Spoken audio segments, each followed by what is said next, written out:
distinguished colleagues, dear ladies and gentlemen, good afternoon. And first and foremost, let me express my gratitude for having me here today at this conference in the beautiful city of Zagreb, among so many outstanding professionals and scholars in this conference.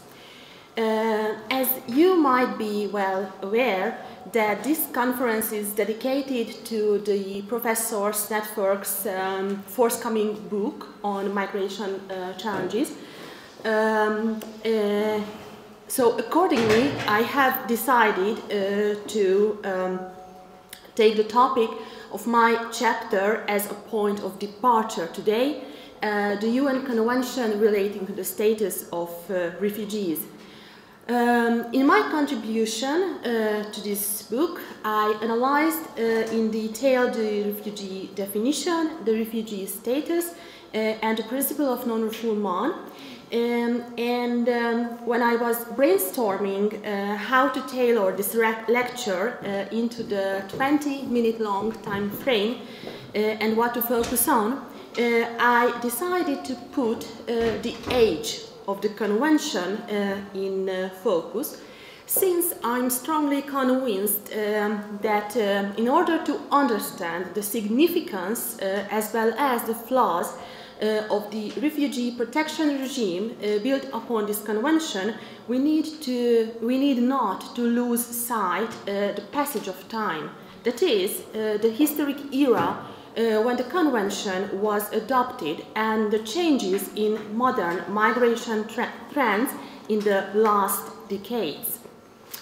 Let me start my lecture with illustrating the relevance of the Refugee Convention with some data.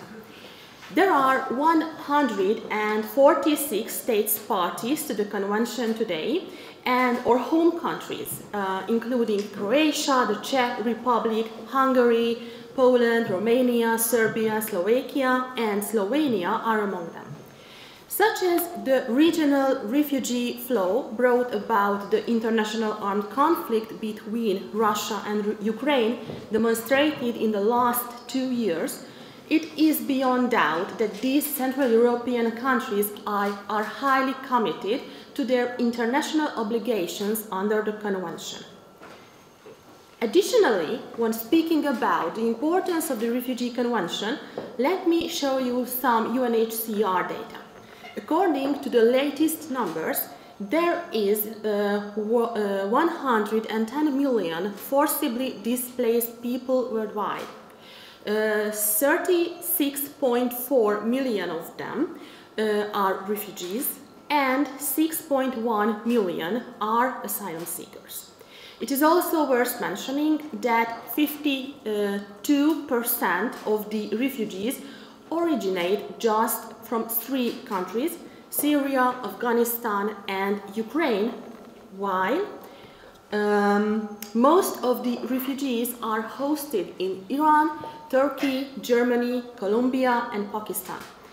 The numbers speak for themselves. Still in 2024, 73 years later its adoption, the Refugee Convention should provide solution for timely global challenges, as the refugee problem is among the most concerning of the international community.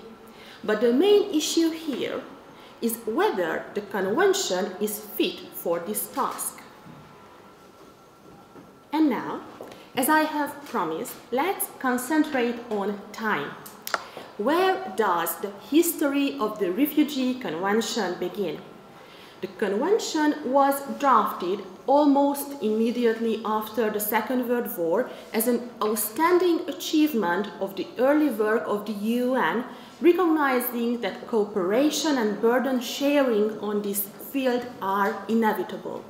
Indeed, the Convention was drafted in response for the horrifying events taken place during and after the Second World War, especially the Holocaust and the Stalinist expansion into Central and Eastern Europe.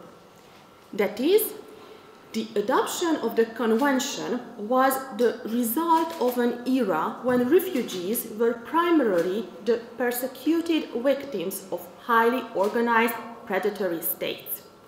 It should be also added, in that time, it was a kind of prestige for Western states to grant asylum for those who fled the Soviet bloc. Taking into account the challenges of the post-war era, especially the fact that the most refugees were of European origin, the Convention contained a deadline which limited its scope of application to persons who had become refugees as a result of events occurring in Europe before the 1st of January 1951. However, the 1967 protocol of the Convention removed these geographical and temporal limitations, and the Convention assumed universal scope. Since then, however, no further modifications were adopted, and subsequently the textual language of the Convention has been rather intact for more than 70 years. Well, here goes some time travel again. Back in 1951, when the Refugee Convention was adopted, no universal human rights covenants or conventions were adopted under the auspices of the United Nations yet. Only the Universal Declaration of Human Rights existed, which is not a treaty. That provides us an explanation for characteristics of the Convention in terms of that most state obligations rather than individual rights are in focus. Unlike human rights treaties adopted within the United Nations in the forthcoming years, the Convention does not simply enumerate unalienable and unconditional rights without discrimination for its beneficiaries. That is, the Convention is not a comprehensive instrument providing international protection for any victim of irregular forced migration. While human rights apply to everyone due to the dignity inherent in every individual, and refugees, as an especially vulnerable group, need additional protection by states, most of the refugee rights protected under the Convention depend on the formal recognition of the refugee status. So, as to enjoy these rights enshrined under the Convention, the asylum seeker needs to be protected by the principle of non-refoulement and/or recognized as a refugee meeting the refugee criteria, while the Convention takes into consideration the strengthening of the bond between the refugee and the asylum state. That is, unlike human rights systems, the structure of the refugee rights regime is incremental, whereas all refugees benefit from a basic set of Convention rights, additional entitlements accrue as a function of the nature and duration of the attachment to the asylum state. Let's make it clear. Who is a refugee? That might seem a simple question, and we might as well provide a simple answer to that. A refugee is a person fleeing from life-threatening conditions and who has crossed an international border because of well-founded fear of persecution. However, the legal definition of the term of refugee under the Refugee Convention is not that simple, and its complexity basically lies in the limitations attached to it. These limitations are rooted in finding a delicate balance between states' obligations stemming from the principle of solidarity and states' concerns regarding unmanageable refugee flows. Therefore, defining who is a refugee serves dual purposes. On the one hand, recognizing those who are in need of international protection from persecution. On the other hand, determining the obligations of states having under international law. The refugee definition is a fundamental category of international migration law. Refugees, unlike internally displaced persons or IDPs, are involved in international migration, that is, they are outside their country of origin while they are irregular forced migrants. Refugees are by no means illegal migrants. Moreover, Article 14 of the 1948 UDHR enshrines the right to seek and enjoy asylum from persecution. Nonetheless, in accordance with the Refugee Convention, the definition of the term of refugee is a limited category from numerous perspectives. As from the outset, the refugee protection regime was intended to be restrictive and partial, and it was always clear that only a subset of forced transnational migrant persecutees were intended beneficiaries. At the Conference of Plenipotentiaries of the Convention, state representatives insisted on not signing a blank check and assuming unlimited and indefinite commitments in terms of all refugees for the future. Thus, the final definition of the term of refugee was adjusted to be suitable for approximately foreseeable number of prospective beneficiaries. Simply put, the definition of the term of refugee was designed for individual political refugees, not to mass influx of migrants. However, it is also true that the final act of the Conference of Plenipotentiaries made a recommendation for state parties to the Refugee Convention to apply it beyond its contractual scope to other refugees who otherwise would not be protected by the provisions of the Convention. That is, the Refugee Convention only provides for the basic minimum standards to apply to refugees, while state parties are free to offer additional protection for those who are not covered by the limited convention definition. As it has been already mentioned earlier, the definition of the term of refugee under the Convention is inherently limited in scope and requires 3 criteria to be met. These criteria are labeled under contemporary scholarly discussions as the inclusion, the exclusion, and the cessation clauses. The inclusion clause encompasses the 4 cumulative conditions of the refugee status. The refugee is outside his or her country of origin.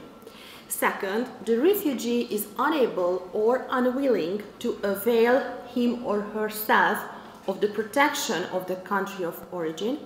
Third, the reason of this inability or unwillingness is attributable to a well-founded fear of persecution. And fourth, persecution or the lack of protection provided by the country of origin therefrom is in connection with at least one of 5 limitative grounds: race, religion, nationality, membership in a particular social group, or political opinion. Additionally, the exclusion clause further underpins the conditionality and selectiveness of the refugee status. Even though the above-mentioned positive preconditions are accomplished, asylum seekers can be excluded from protection if they already enjoy some other form of international or national protection, possess the rights and obligations attached to nationality in the country of residence, or committed serious international crimes, like crimes against humanity, war crimes, crimes against peace, and so on and so forth. As far as the cessation clause is concerned, it underlines the temporary nature of the Convention protection, enumerating the reasons for the termination of the refugee status. When the rationale of the refugee status is no longer justifiable, the surrogate convention protection ceases to apply. The reasons for the termination of the refugee status can be either connected with the refugee concerned or, and their voluntary acts, or with the change of the circumstances in their country of origin.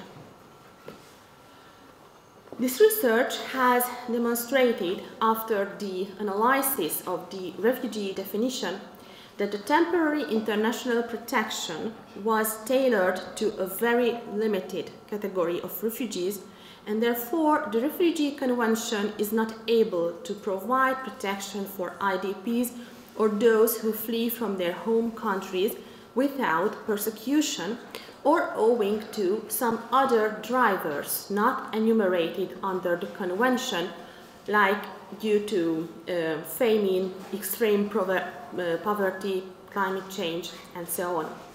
It is worth mentioning as well that the Convention, in a dogmatic sense, is not a human rights treaty guaranteeing unalienable and unconditional rights paired with the refugee status. Although recognition of a refugee status is declaratory and in nature, rights stemming from refugee status are not unalienable and unconditional. The acquisition of refugee rights presupposes recognition, and these rights cease to apply when refugee status is terminated.